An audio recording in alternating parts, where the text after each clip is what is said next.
In Tokyo, a quiet yet significant shift has begun within one of Japan's most controversial religious organizations, the group now known as the Family Federation for World Peace and Unification, formerly called the Unification Church. After years of public criticism, lawsuits, and government scrutiny, the organization has announced the creation of a new committee, a compensation body aimed at addressing the deep scars left on former followers. Standing before the press on the 29th, Hideyuki Teshigawara, the head of the church's Reform Promotion Division, spoke in measured tones. His words carried both restraint and weight. He said, "We understand that apology and compensation must go together. We cannot deny our moral responsibility." Those words marked a turning point, a subtle acknowledgement that even within the walls of the church, the need for contrition could no longer be ignored. For years, victims have come forward, saying they were misled, pressured, or even spiritually manipulated into making large donations that, for some, led to broken families and financial ruin. Now, after decades of silence, there is talk of responsibility. There is talk of facing the past. Teshigawara hinted that an official apology from the organization could come soon. But he was cautious, saying, "We must continue the process of compensation first. At the right time, when the moment is appropriate, the church should officially apologize." He even mentioned that the leadership structure itself, including the possibility of the current president stepping down, could change as part of this new phase of accountability. This represents a remarkable shift from just 2 years ago. Back in November 2023, President Tomohiro Tanaka had stood before cameras and reporters. His tone then was defensive.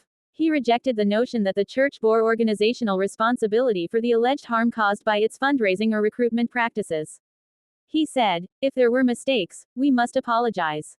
But we cannot apologize for damages that are unclear, for victims we cannot identify, or for amounts that remain uncertain." Those words frustrated many former followers. They felt unheard, unseen, dismissed. Now, nearly 2 years later, a new tone has emerged, one that speaks of moral duty, reform, and, perhaps, repentance. The newly established compensation committee will begin accepting claims from October 31st. It will be composed of 3 committee members, 1 advisor, and a secretary general, all independent lawyers from outside the church. According to Teshigawara, the committee will have full autonomy. It will review applications, assess the validity of claims, and make decisions on whether or not to grant compensation, free from internal interference. For many former members, this is the first glimmer of institutional recognition. But it is also unfolding against a much larger backdrop, one of legal and existential crisis for the church itself. Earlier this year, in March, the Tokyo District Court handed down a historic decision, ordering the dissolution of the religious corporation. The ruling accused the organization of repeated and systematic acts that violated civil norms and caused harm to countless citizens. The church quickly appealed the decision. The case is now in the hands of the Tokyo High Court, which is expected to rule sometime next spring. If the High Court upholds the lower court's decision, the dissolution order will take effect immediately. That means the group's status as a religious corporation will be revoked. Its assets will be frozen. And a court-appointed liquidator will begin the process of selling off its properties and distributing any remaining funds to victims. Even without waiting for the Supreme Court, such a ruling would effectively end the church's legal existence in Japan. For many former members, that would symbolize justice, long delayed, but finally visible. Yet for the church, it would be a devastating blow to its identity, finances, and mission. And so, amid this uncertainty, the leadership seems to be trying to reshape its image, not through denial, but through reform. Teshigawara's words reflect this shift. He spoke of a desire to restore trust, to listen, and to heal. He did not defend the past. Instead, he said the church must take seriously the pain of those who suffered. Observers say this is the first time that a senior leader of the organization has publicly acknowledged the need for an official apology linked to moral responsibility. But the question remains, will words become action? For survivors, the issue goes beyond compensation. They seek recognition that what happened to them was wrong, not just unfortunate, but unethical. They want a clear statement that the methods used to solicit donations, to exert control, and to separate believers from their families, were unacceptable. Some former members say that without such a statement, any monetary payment would feel hollow. Others say that no amount of money can truly repair what was lost: years of devotion, relationships destroyed, mental health shattered.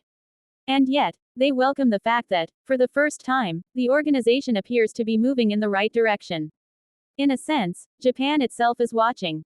The unification church issue has shaken the nation's trust in religious organizations, particularly after the 2022 assassination of former Prime Minister Shinzo Abe, an event that brought the church's political and social influence under unprecedented scrutiny.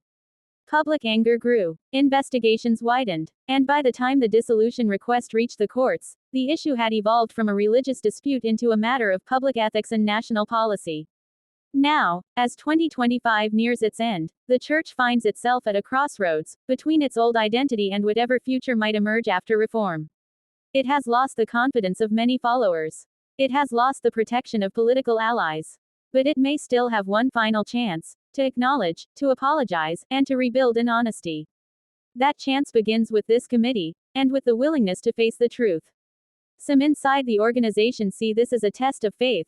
Not faith in doctrine, but faith in human decency. They argue that the very idea of peace, which the church preaches in its name, must begin with reconciliation.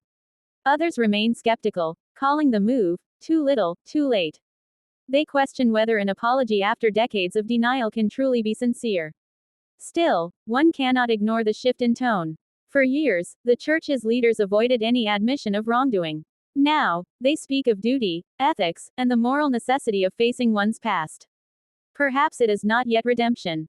But it may be the first step toward it. The coming months will tell whether this is genuine reform, or merely a strategy to survive legal collapse. If the Tokyo High Court upholds the dissolution, history will close a long and painful chapter. But if the church truly embraces repentance and responsibility, then perhaps, out of the ruins of controversy,